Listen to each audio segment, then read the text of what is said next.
गांव के किनारे एक छोटी सी झील थी और उसी झील के पास दो दोस्तों की दुनिया बसती थी, आरव और सुमित। दोनों की उम्र मुश्किल से 15-16 साल थी, लेकिन दिल में इतनी समझ थी कि बड़े भी शर्मा जाएं। हर सुबह आरव अपनी पुरानी साइकिल लेकर सुमित के घर जाता और दोनों साथ स्कूल जाते। रास्ते में जब कभी किसी के खेत से आम या जामुन गिरा मिलता तो वे उसे बराबर बांट लेते। एक दूसरे के बिना दिन अधूरा लगता। आरव गरीब परिवार से था। उसके पिता खेतों में मजदूरी करते थे और माँ घरों में सफाई। सुमित के पिता गांव के स्कूल के मास्टर थे, इसलिए सुमित की हालत थोड़ी बेहतर थी। फिर भी सुमित ने कभी अपनी अमीरी को आरव की गरीबी के सामने नहीं रखा। वो कहता, दोस्ती में अमीरी गरीबी नहीं होती, बस दिल होना चाहिए। एक दिन गांव में शहर की एक बड़ी कोचिंग संस्था आई। वे बच्चों को फ्री स्कॉलरशिप टेस्ट दिलवा रहे थे। सुमित तो पढ़ाई में अच्छा था, पर आरव बस औसत। लेकिन सुमित ने कहा, चल आरव, तू भी दे परीक्षा, शायद किस्मत मुस्कुरा जाए। आरव ने मुस्कुराकर सिर हिलाया। दोनों ने मिलकर दिन रात पढ़ाई की। सुमित ने आरव को हर सवाल समझाया, हर गलती सुधारी। परीक्षा का दिन आया।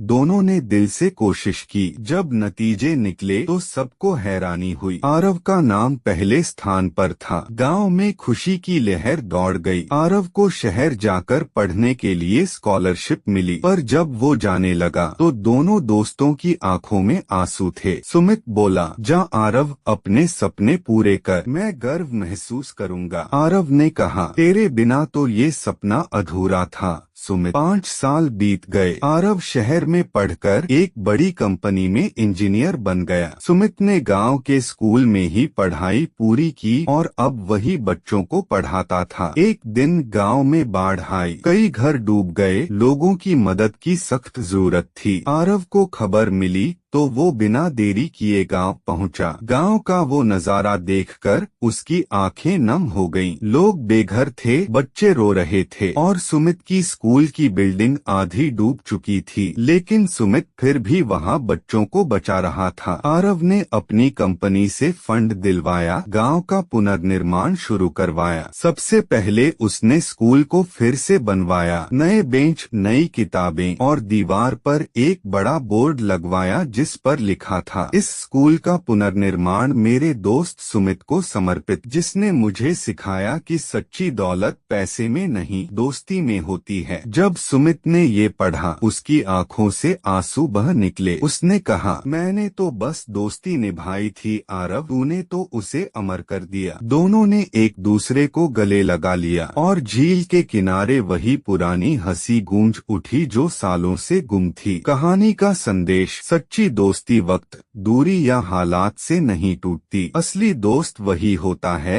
जो तुम्हारी सफलता में भी तुम्हारे लिए उतना ही खुश हो जितना तुम्हारे दर्द में तुम्हारे साथ खड़ा रहा था। अगर आपको यह कहानी प्रेरणादायक लगे तो वीडियो को जरूर शेयर करें। हर कहानी में छुपा है एक सबक। जुड़िए कृष्णवेर्स AI के साथ।